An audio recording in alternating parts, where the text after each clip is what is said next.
ಆಳಂದ ಪಟ್ಟಣದ ಲಾಡಲೆ ಮಾಷಾಕ್ ದರ್ಗಾ ಆವರಣದಲ್ಲಿ ಬಸವ ಜಯಂತಿ ಪ್ರಯುಕ್ತ ಮಾನವ ಬಂಧುತ್ವ ವೇದಿಕೆ ಶಾಖೆಗಳ ಪ್ರಾರಂಭ ಸಮಾರಂಭ ಏರ್ಪಡಿಸಲಾಗಿತ್ತು. ಕಾರ್ಯಕ್ರಮ ನೇತೃತ್ವ ವಹಿಸಿ ನ್ಯಾಯವಾದಿಗಳಾದ ಶ್ರೀ ನಾಗೇಂದ್ರಪ್ಪ ಜವಳಿ ಮಾತನಾಡಿದರು. ಮುಖ್ಯ ಅತಿಥಿಯಾಗಿ ರಮೇಶ್ ಲೋಹಾರ್ ಮಾತನಾಡಿ ಶುಭ ಕೋರಿದರು. ಕಲ್ಯಾಣಿ ತುಕಾಣಿ, ಪುರಸಭೆ ಸದಸ್ಯ ರಾಜು ಕಟ್ಟಿಮನಿ, ಮಲ್ಲಿಕಾರ್ಜುನ ಬೋಳನಿ ಮಾತನಾಡಿದರು. ಆಳಂದ ತಾಲೂಕಿನ ವಿವಿಧ ಸಂಘಟನೆ ಪ್ರಮುಖರು ಭಾಗವಹಿಸಿದರು. ಎನ್ನ ಮಾನಾಪಮಾನವು ನಿನ್ನದಯ್ಯ, ಬಳ್ಳಿಗೆ ಕಾಯಿ ದಿಂದಿತ್ತೆ ಕೂಡಲ ಸಂಗಮ ದೇವ. ಇವನಾರವನೆಂದೆನಿಸದಿರಯ್ಯ, ಇವ ನಮ್ಮವ ಎಂದೆನಿಸಯ್ಯ. ಇವ ನಮ್ಮ ಮಹಾಮನೆಯ ಮಗನೆಂದೆನಿಸಯ್ಯ ಕೂಡಲ ಸಂಗಮ ದೇವ. ತಥಾಗತ ಗೌತಮ ಬುದ್ಧರ, ಬಸವಾದಿ ಶರಣರ, ಬಾಬಾ ಸಾಹೇಬ್ ಅಂಬೇಡ್ಕರ್ ಅಂತ ಅನೇಕ ದಾರ್ಶನಿಕರ ವಿಚಾರಧಾರೆಗಳಿಗೆ ಶರಣಾರ್ಥಿಗಳು. ಇವತ್ತಿನ ಬಸವ ಜಯಂತಿಯ ಶುಭ ಮುಹೂರ್ತದಲ್ಲಿ ಮಾನವ ಬಂಧುತ್ವ ವೇದಿಕೆಯ ವತಿಯಿಂದ ಏನು ಕಾರ್ಯಕ್ರಮ ಆಯೋಜನೆ ಮಾಡಿದ್ರಿ, ಇದೊಂದು ಶುಭ ಸಂಕೇತವಾಗಿದೆ. ಬಸವಣ್ಣನ ಹುಟ್ಟು ಇವತ್ತು ಈ ಒಂದು ಅನೇಕ ಕ್ರಾಂತಿಗಳಿಗೆ ಕಾರಣವಾಯಿತು. ಬರೀ ಹುಟ್ಟು ಅಂದ್ರೆ ಒಂದು ಮನುಷ್ಯನ ಹುಟ್ಟಲ್ಲ, ಅಲ್ಲಿ ಒಂದು ಕ್ರಾಂತಿಯ ಹುಟ್ಟು. ಬಸವಣ್ಣನ ಜನಿಸಿದ ದಿನ ಆ ಒಂದು ರಾಜ್ಯದಲ್ಲಿ ಅವತ್ತು ಒಬ್ಬ ವ್ಯಕ್ತಿಗೆ ಶಿಕ್ಷೆ ಆಗ್ತಾ ಇದೆ. ಆ ಶಿಕ್ಷೆ ಘೋಷಿಸುವಂತಹ ಸಂದರ್ಭದಲ್ಲಿ ಬಸವಣ್ಣ ಹುಟ್ಟಿದ ಅಂತೇಳಿ ಅವನ ತಾಯಿ ತಂದೆಗೆ ಬಂದು ಹೇಳಿದಾಗ ಆ ವ್ಯಕ್ತಿಗೆ ಕೊಡ್ತಕ್ಕಂಥ ಶಿಕ್ಷೆ ನಿಲ್ತು. ಆಮೇಲೆ ಅದನ್ನು ಪರಾಮರ್ಶಿಸಿ ನೋಡಿದಾಗ ಆ ವ್ಯಕ್ತಿ ಮಾಡಿದ್ದು ಅನ್ಯಾಯ ಇರಲಿಲ್ಲ. ಅಂದ್ರೆ ಬಸವಣ್ಣನ ಹುಟ್ಟಿನಿಂದಲೇ ಒಂದು ನ್ಯಾಯ ಸಿಕ್ಕಿತ್ತು. ಆ ಬಸವಣ್ಣನ ಹುಟ್ಟು ಬರೀ ಹುಟ್ಟಾಗಿರ್ಲಿಲ್ಲ, ಒಂದು ಕ್ರಾಂತಿಯ ಸಂಕೇತವಾಗಿತ್ತು, ಒಂದು ಸಾಮಾಜಿಕ ಜಾಗತಿಕ ಕಳಕಳಿಯ ಒಂದು ಸಂಕೇತ ಆಗಿತ್ತು. ಅಂತ ಬಸವಣ್ಣನವರ ಜಯಂತಿಯಂದು ಇವತ್ತಿನ ದಿನ ಮಾನವ ಬಂಧುತ್ವ ವೇದಿಕೆಯನ್ನು ತಾವನ್ನು ಪ್ರಾರಂಭಿಸಿದೆ. ಇದಕ್ಕೆ ಮೊದಲು ಶುಭಾಶಯಗಳನ್ನು ಹೇಳ್ತೇನೆ. ಬಸವಣ್ಣನವರು ಬುದ್ಧರ ಒಂದು ಏನು ಆದರ್ಶಗಳಿದ್ದು ಅವನ್ನೆಲ್ಲ ತಮ್ಮ ವಚನ ಸಾಹಿತ್ಯದಲ್ಲಿ ತಗೊಂಡು, ತ್ರಿಪೀಠಕದಲ್ಲಿ ಇರತಕ್ಕಂಥದ್ದೇ ವಚನ ಸಾಹಿತ್ಯದಲ್ಲಿ ಬಂತು. ಮುಂದೆ ಬಾಬಾ ಸಾಹೇಬ್ ಅಂಬೇಡ್ಕರ್ ಅವರು ವಚನ ಸಾಹಿತ್ಯ ಮತ್ತು ತ್ರಿಪೀಠಕಗಳಂತ ಅನೇಕ ಪುಸ್ತಕಗಳ ಅಧ್ಯಯನವನ್ನು ಮಾಡಿ, ಸಾವಿರಾರು ಪುಸ್ತಕಗಳ ಅಧ್ಯಯನವನ್ನು ಮಾಡಿ ನಮಗೆ ಇವತ್ತಿನ ಸಂವಿಧಾನವನ್ನು ರಚನೆ ಮಾಡಿದರೆ ನಾವು ಎಲ್ಲರೂ ಸಂವಿಧಾನಬದ್ಧವಾಗಿ ಬದುಕ್ತಾ ಇದ್ದೀವಿ. ಅಂದ್ರೆ ನಾವು ಸಂವಿಧಾನವಾಗಿ ಬದುಕ್ತಾ ಇರೋದು ಡೈರೆಕ್ಟ್ ಆಗಿ, ಆದ್ರೆ ಇಂಡೈರೆಕ್ಟ್ ಆಗಿ ನಾವು ವಚನ ಸಾಹಿತ್ಯ ಮತ್ತು ಬುದ್ಧರ ಒಂದು ತ್ರಿಪೀಠಿಕೆಯ ಒಂದು ಸಿದ್ಧಾಂತದ ಮೇಲೆ ಇವತ್ತಿನ ನಾವು ನೀವೆಲ್ಲ ಬದುಕ್ತಾ ಇದ್ದೀವಿ. ಅದಕ್ಕಾಗಿ ಈ ಮಾನವ ಬಂಧುತ್ವ ವೇದಿಕೆಯ ಕಾರ್ಯಕ್ರಮ ಎಲ್ಲಾದ್ರೂ ಇದ್ರೆ ನಾನು ಖಂಡಿತವಾಗಿ ಮುಂದೆ ಭಾಗವಹಿಸ್ತೀನಿ ಮತ್ತು ಇದರ ಎಲ್ಲ ಚಟುವಟಿಕೆಗಳಲ್ಲೂ ನಾನು ಬಂದು ನಿಮಗೆ ಸಹಕಾರ ಮಾಡ್ತೀನಿ ಅಂತಕ್ಕಂಥ ಮಾತುಗಳನ್ನು ಹೇಳುತ್ತಾ, ಇದರ ಬಗ್ಗೆ ಏನೇ ಸಾಧಕ ಬಾಧಕಗಳಿದ್ರು ನಾನು ಒಬ್ಬ ನಿಮ್ಮ ಸಂಘದ ಸದಸ್ಯನಾಗಿ ಕೆಲಸ ಮಾಡುತ್ತೇನೆ. ತಾವು ಎಲ್ಲಿ ಕರದಲ್ಲಿ ಬಂದು ನಾನು ನಿಮ್ಮ ಜೊತೆಗೆ ಹೆಗಲು ಕೊಟ್ಟು ನಿಮ್ಮ ಜೊತೆ ಕೆಲಸ ಮಾಡ್ತೀನಿ ಅಂತಕ್ಕಂಥ ಮಾತನ್ನು ಹೇಳಿ ನಾನು ಜೈ ಭೀಮ್, ಜೈ ಬಸವಣ್ಣ, ಜೈ ಸಂವಿಧಾನ. ಈಗ ಈ ಕಾರ್ಯಕ್ರಮದ ಕ್ರಾಂತಿ ಗೀತೆ ಆತ್ಮೀಯ ಸಂಗಾತಿ ವೇದಿಕೆ ನಡೆಯೋದು ಬಹಳ ಮಹತ್ವ ಇದೆ. ಆ ಕಾರಣಕ್ಕಾಗಿ ಅಂತ ಒಂದು ಮಹಾನ್ ಪೂಜೆಯನ್ನ ನಮ್ಮ ಶರಣತಕ್ಕಂಥ ರಮೇಶ್ ಲೋಹಾರ್ ಅವರು, ನಮ್ಮ ವಕೀಲ್ ಸಾಬ್ರವರು, ಕಟ್ಟಿಮೇಶ್ವರ ಅವರು ಅವರೆಲ್ಲರೂ ಸೇರಿ ವಿಶ್ವ ಬಸವಣ್ಣವರಿಗೆ, ಆತ್ಮ ಬಸವೇಶ್ವರವರಿಗೆ, ಜ್ಯೋತಿ ಬಸವೇಶ್ವರರಿಗೆ, ಬಸವಣ್ಣವರಿಗೆ ಎಲ್ಲರಿಗೂ ಅನಂತ ಪುಷ್ಪಾರ್ಚನೆ ಮಾಡಿದ್ರು. ಪುಷ್ಪಾರ್ಚನೆ ಮಾಡ್ತಾರೆ.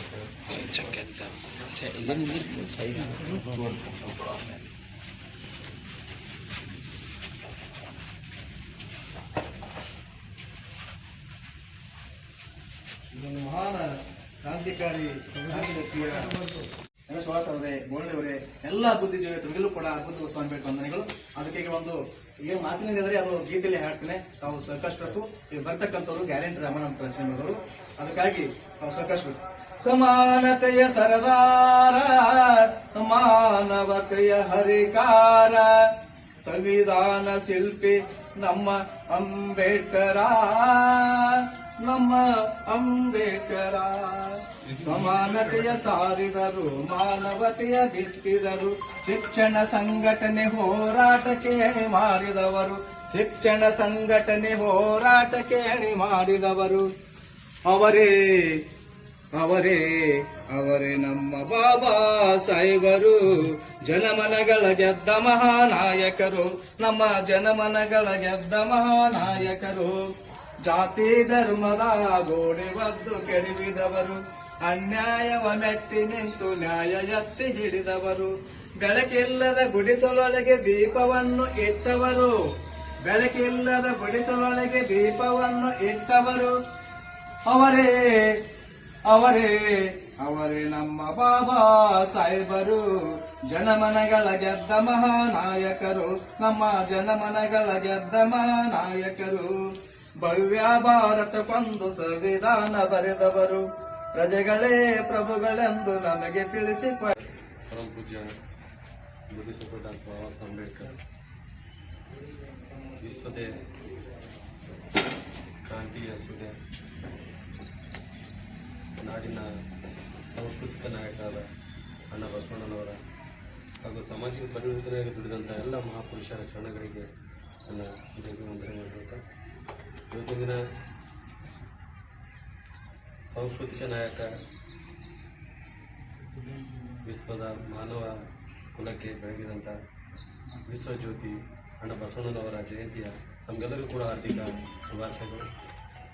ಬಂಧುಗಳೇ, ವೇದಿಕೆ ಮೇಲೆ ಈ ನಮ್ಮ ಕರೆಗೆ ಒಂಬತ್ತು ಆಸೀನರಾಗಿರುವಂಥ ಆತ್ಮೀಯರು, ಮಾರ್ಗದರ್ಶಕರಾದಂಥ ಸಂಸ್ಕೃತ ಸಂಶೋಧಕರಾದಂಥ ಶ್ರೀ ರಮೇಶ್ ಲೋಹಾರ್ ಸರ್ ಅವರೇ, ಆತ್ಮೀಯ ಸ್ನೇಹಿತ ಹಾಗೂ ಮಾಜಿ ನಗರಸಭೆಯ ಸದಸ್ಯರಾದಂಥ ರಾಜ್ಕುಮಾರ್ ಅವರೇ, ಕ್ರಾಂತಿ ಗೀತೆಗಳೊಂದಿಗೆ ನಮ್ಮನ್ನು ಸದಾ ನಮ್ಮ ಸಭೆಗಳಲ್ಲಿ ನಮ್ಮನ್ನು ಜಾಗೃತಿ ಮಾಡ್ತಿರುವಂಥ ಕಲ್ಯಾಣಿ ತುಕಾಣಿಯವರೇ, ಆತ್ಮೀಯ ಸ್ನೇಹಿತ ಹಾಗೂ ಮಾನವಬಂಧು ವೇದಿಕೆ ತಾಲೂಕು ಸಂಚಾಲಕರಾದ ಮಲ್ಲಿಕಾರ್ಜುನ ಗೋಣಿಯವರೇ, ವೇದಿಕೆಯ ಮುಂಭಾಗದಲ್ಲಿ ಕೂತು ಆಸೀನವಿರುವಂಥ ಎಲ್ಲ ಬಂಧುತ್ವದ ನನ್ನೆಲ್ಲ ಬಂಧುಗಳೇ, ಎಲ್ಲರಿಗೂ ಕೂಡ ಜಯಗಳು. ಇದೀಗ ಇಲ್ಲಿವರೆಗೆ ಮಾತಾಡಿದಂಥ ಎಲ್ಲರೂ ಕೂಡ ಹೇಳಿದ ಹಾಗೆ ಈ ಮಾನವ ಬಂಧುತ್ವ ವೇದಿಕೆ ಸನ್ಮಾನ್ಯ ಸತೀಶ್ ಜಾರಕಿಹೊಳಿ ಅವರು ಹುಟ್ಟಾಗಿರುವಂಥ ಅವರ ಪರಿಕಲ್ಪನೆಯ ಇದು ಪರಿಶ್ರಮ. ನಾವೆಲ್ಲರೂ ಇಲ್ಲಿ ಸೇರಿದ್ದೀವಿ.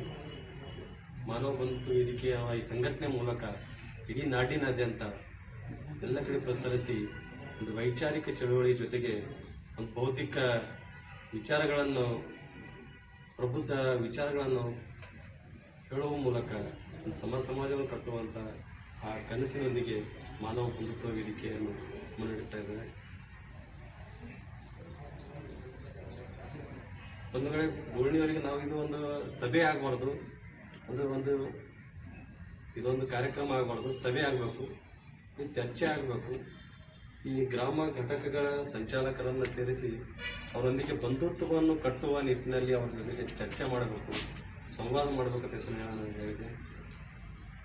ಇವತ್ತಿನ ಇಂಥ ಒಂದು ಬಿಜಿ ಶೆಡ್ಯೂಲ್ನಲ್ಲೂ ಕೂಡ ಇವತ್ತೆಲ್ಲ ಕಡೆ ಕೂಡ ಬಸವ ಜಯಂತಿ ಆಚರಣೆ ಸಂದರ್ಭದಲ್ಲಿ ಕೂಡ ನೀವೆಲ್ಲರೂ ಕೂಡ ಇಲ್ಲಿ ಭಾಗವಹಿಸಿದ್ರೆ ಅದು ಒಂದು ಭಾಳ ಒಂದು ಸಂತೋಷ. ನಾನು ತಮ್ಮೆಲ್ಲರೂ ಕೂಡ ಅಭಿನಂದನೆ ಮಾಡ್ತೀನಿ.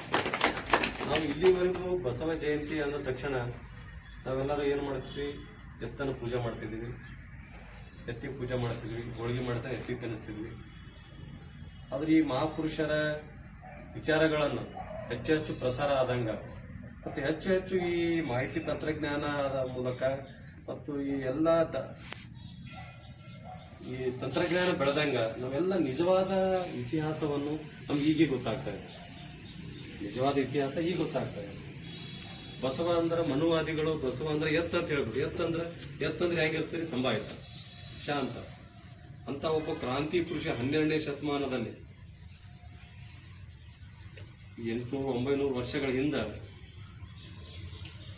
ಹರಳೆಯ ಒಂದು ಅಂತರ್ಜಾತಿ ವಿವಾಹ ಮಾಡಬೇಕಾದ್ರೆ ಅದು ದೊಡ್ಡ ಸಾಮಾನ್ಯ ಸುಮ್ಮನೆ ಅದು ನಾವು ಕಲ್ಪನೆ ಮಾಡ್ಕೊಳಕ್ಕೂ ಆಗಂಗಿಲ್ಲ. ನಾವೆಲ್ಲ ಬೆಳೆದೀವಿ. ಈಗ ನಮ್ಮ ಹಳ್ಳಿ ಒಳಗಡೆ ಯಾವ ಪರಿಸ್ಥಿತಿ ಇತ್ತು, 800-900 ವರ್ಷಗಳ ಹಿಂದಗಡೆನೆ ಕೂಡ ಒಂದು ಕ್ರಾಂತಿ ಮಾಡ ಅಂತ ಒಬ್ಬ ಕ್ರಾಂತಿ ಪುರುಷ ಎತ್ತಿ ಹೋಲಿಸ್ಕಿದ್ದಾನೆ. ಅದು ಏನು ಮಾಡಬಿಟ್ರು ಅಂದ್ರೆ ಮನುವಾದಿಗಳು ಆ ನಿಜವಾದ ಇತಿಹಾಸವನ್ನು ಯಾರು ಅರ್ಥ ಮಾಡ್ಕೋಬಾರ್ದು ಅನ್ನೋ ನಿಟ್ಟಿನಲ್ಲಿ ನಮ್ಮನ್ನು ಮರೆ ಮಾತಿದ್ರು. ಬಾಬಾ ಸಾಹೇಬರು ಅಂಬೇಡ್ಕರ್ನ್ನು ಕೂಡ ಎಲ್ಲ ಮಹಾಪುರುಷರಿಂದ ಒಂದು ಬ್ರಾಹ್ಮಣೀಕರಣ ಮಾಡೋಕೆ ಹೊರಟಿದ್ದಾರೆ. ಎಲ್ಲ ಮಹಾಪುರುಷರಿಂದ ಬ್ರಾಹ್ಮಣೀಕರಣ. ಬಾಬಾ ಸಾಹೇಬ್ ಅಂಬೇಡ್ಕರ್ ಒಬ್ಬ ಬ್ರಾಹ್ಮಣ ಶಿಕ್ಷಕ, ಅವರಿಗೆ ಆ ಹೆಸರು ಇಡೋದ್ರಿಂದ, ಅವ್ರು ಗೈಡ್ ಮಾಡೋದ್ರಿಂದ ಅವರು ದೊಡ್ಡ ವ್ಯಕ್ತಿ ಆದ ಅಂತ. ಛತ್ರಪತಿ ಶಿವಾಜಿ ಮಹಾರಾಜರಿಗೆ ಆ ದೇವಿ ಆ ತಲವಾರು ಕೊಟ್ಟರು, ಆ ತಲವಾರಿನಿಂದ ಕೂಡ ದೊಡ್ಡ ಯುದ್ಧ ಗೆದ್ದ ಅಂತ ಹೇಳ್ತಾರೆ. ಭಗವಾನ್ ಗೌತಮ್ ಬುದ್ಧರಿಗೆ ಒಬ್ಬ ಸಾಧು ಬಂದು ಅವರಿಗೆ ಆಶೀರ್ವಾದ ಮಾಡ್ದ. ಈ ಒಬ್ಬ ಅವರಿಗೆ ಅವರೊಂದು ಆಶೀರ್ವಾದದಿಂದ ಇವರೆಲ್ಲ ಭಗವಾನ್ ಕೂತಿರೋದ್ರಿಂದ ಎಲ್ಲ ಮಹಾಪುರುಷರ ಹುಟ್ಟಿನ ಹಿಂದೆ ಒಂದು ಬ್ರಾಹ್ಮಣೀಕರಣವನ್ನು ಸೃಷ್ಟಿ ಮಾಡೋದ್ರ ಮೂಲಕ ನಿಜವಾದ ಇತಿಹಾಸವನ್ನು ಮರೆಮಾಚುವಂಥ ಕೆಲಸ ಈ ದೇಶದಲ್ಲಿ ಮನೋವರಿಗಳು ಮಾಡಿದ್ದಾರೆ. ಯಾಕೆ ಮಾಡಿದ್ರು ಅವರೆಲ್ಲ? ಅವರು ಯಾಕೆ ಮಾಡಿದ್ರೆ ಹಂಗೆಲ್ಲ ಅಂದ್ರೆ ಬರೆಯುವ ಅಧಿಕಾರ ಒಂದೇ ಒಂದು ಸಮುದಾಯದವರಿಗೆ ಇತ್ತು. ಈ ಚಾತುರ್ವರ್ಣ ವ್ಯವಸ್ಥೆಯಲ್ಲಿ ಬ್ರಾಹ್ಮಣ, ಕ್ಷತ್ರಿಯ, ವೈಶ್ಯ, ಶೂದ್ರ. ಬ್ರಾಹ್ಮಣರು ಪೂಜಾ ಪಾತ್ರ ಮಾಡಬೇಕು, ಮಂತ್ರ ಪದ್ಧತಿ ಮಾಡಬೇಕು, ಕ್ಷತ್ರಿಯರು ರಾಜ್ಯವನ್ನು ರಕ್ಷಣೆ ಮಾಡಬೇಕು, ವೈಶ್ಯರು ಅಲ್ಲಿ ವ್ಯಾಪಾರ ವ್ಯವಹಾರ ಮಾಡಬೇಕು, ಶೂದ್ರರನ್ನೆಲ್ಲರನ್ನು ಸೇವೆ ಮಾಡಬೇಕು. ಈ ಏನು ಚಾತುರ್ವರ್ಣ ವ್ಯವಸ್ಥೆ ಇತ್ತು, ಆ ವ್ಯವಸ್ಥೆಯಲ್ಲಿ ಓದುವ ಮತ್ತು ಬರೆಯುವ ಅಧಿಕಾರ ಒಂದೇ ಒಂದು ಸಮುದಾಯದವರಿಗೆ. ಅವರು ಏನು ಇತಿಹಾಸವನ್ನು ಬರೆದಿದ್ದಾರೋ ಅದೇ ಇತಿಹಾಸ ನಾವು ಓದ್ತಾ ಇದ್ದೀವಿ. ಅವರಿಗೆ ಅನುಕೂಲ ಆಗುವಂಗೆ ಇತಿಹಾಸವನ್ನು ತಿರುಚಿ ಬರೆದಿದ್ದಾರೆ. ಆ ತಿರುಚಿ ಬರೆದಂಥ ಇತಿಹಾಸನ ನಾವು ಓದ್ತಾ ಇದ್ದೀವಿ. ಇತ್ತಿತ್ತಲಾಗಿ ಎಲ್ಲರೂ ಈ ಕೆಲ ಸಮುದಾಯದವರು ಎಲ್ಲರೂ ಓದ ನಂತರ, ಎಲ್ಲರೂ ತಿಳ್ಕೊಂಡ ನಂತರ ಈಗ ಎಲ್ಲ ಸಮುದಾಯಗಳಲ್ಲಿ ಜಾಗೃತಿ ಬಂದಿದೆ. ನಮ್ಮ ಸಮುದಾಯ ಏನು, ನಮ್ಮ ಸಮುದಾಯದ ಹಿನ್ನೆಲೆ ಏನು, ನಮ್ಮ ಸಮುದಾಯ ಮಹಾಪುರುಷರ ಹಿನ್ನೆಲೆ ಏನು, ನಿಜವಾದ ಇತಿಹಾಸವನ್ನು ಹೆಕ್ಕಿ ತೆಗೆಯೋದ್ರ ಮೂಲಕ ಅಣ್ಣ ಬಸವಣ್ಣನವರು ಈಗ ನೂರಾರು ವಚನಗಳನ್ನು ಅವರೆಲ್ಲರೂ ಸುಟ್ಟು ಹಾಕ್ತಾರೆ. ಎಷ್ಟೋ ವಚನಗಳನ್ನು ಆ ಬೆಳಗ್ಗೆ ಅಂತ ಅಲ್ಲಿ ಹೋಗಿ ಅಲ್ಲಿ ಎಲ್ಲ ಸಂರಕ್ಷಣೆ ಮಾಡ್ತಾರೆ. ಅವ್ರು ಹರಡೇಕರ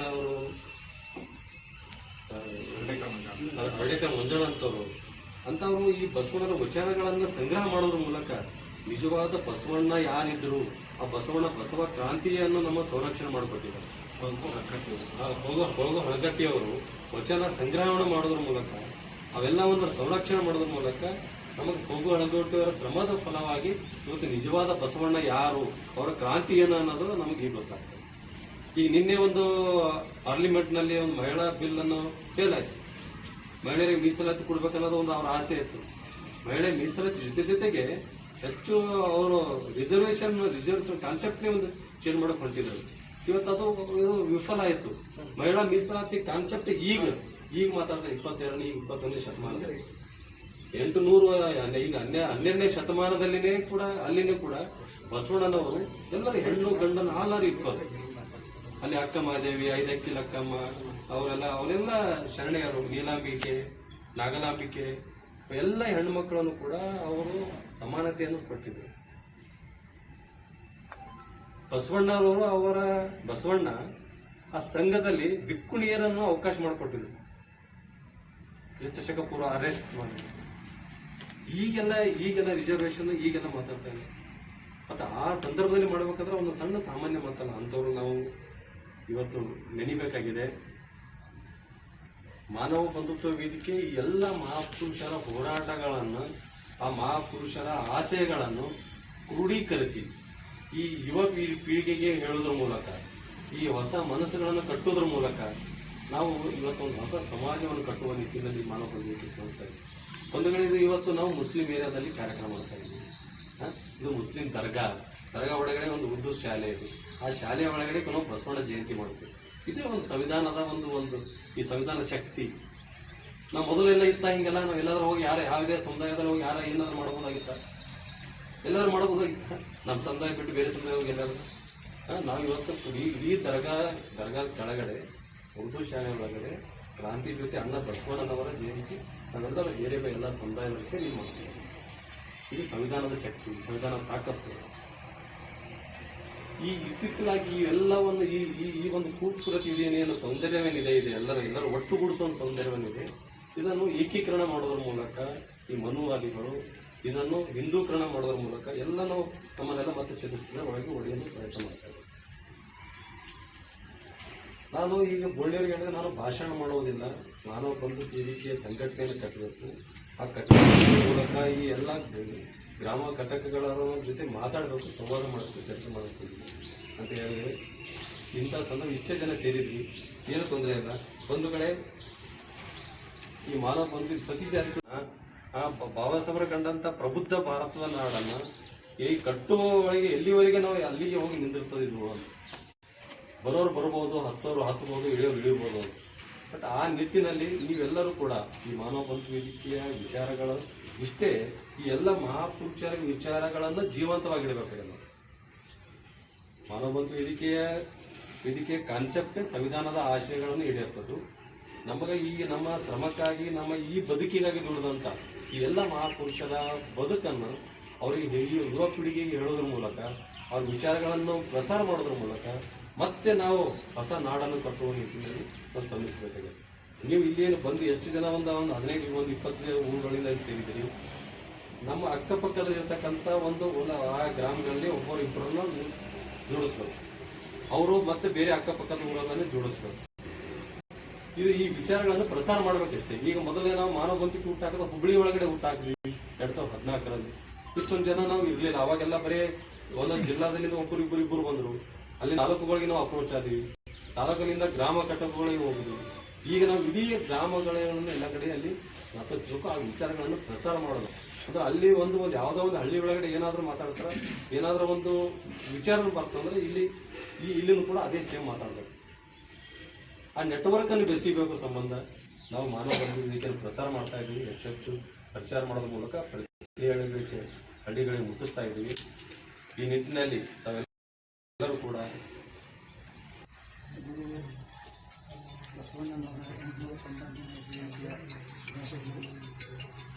ಮತ್ತು ಇವತ್ತಿನ ದಿನ ಮಾನವ ಬಂಧುತ್ವ ವೇದಿಕೆಯ ವತಿಯಿಂದ ಒಂದು ಕಾರ್ಯಕ್ರಮ ನಡೆಯುತ್ತಿದೆ. ಇದು ಒಂದು ಬಹಳ ವಿಷಯವಾದಂಥ ಮೀಟಿಂಗ್ ನನ್ನ ವಿಚಾರದಲ್ಲಿ. ಯಾಕಂದರೆ ಯಾವ ಮಾನವತೆಗಾಗಿ ಬಸವಣ್ಣನವರ ಜನ್ಮ ತಾಳಿದರು ಅದೇ ದಿವಸ ಇವತ್ತು ಮಾನವ ಬಂಧುತ್ವ ವೇದಿಕೆಯ ಒಂದು ಕಾರ್ಯಕ್ರಮ ನಡೀತಿದೆ. ಈ ಕಾರ್ಯಕ್ರಮದ ಎಲ್ಲರಿಗೆ ಶುಭಾಶಯ ನೀಡುತ್ತಾ ನಾನು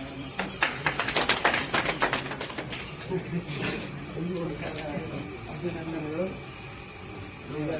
ಈ ಕಾರ್ಯಕ್ರಮ ಉದ್ದೇಶಿಸಿ ಶರಣು ಗೌರವರೊಂದರ ಮಾತಾಡುವುದು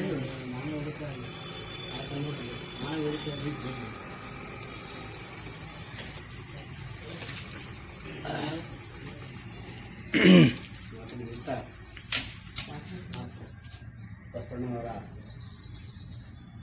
ಜಯಂತಿ ನಿಮಿತ್ತ ಅಂಗವಾಗಿ ಇವತ್ತು ವಿಶೇಷವಾಗಿ ಮಾನವ ಬಂಧುತ್ವ ವೇದಿಕೆ ತಾಲೂಕು ಸಮಿತಿ ವತಿಯಿಂದ ಗ್ರಾಮ ಘಟಕಗಳ ಸಭೆ ಕರೆಯಲಾಗಿದ್ದು, ಈ ಸಭೆಗೆ ಆಗಮಿಸಿರುವಂಥ ಹೋರಾಟಗಾರ ಹಾಗೂ ಸಮಾಜ ಚಳವಳಿಗಾರ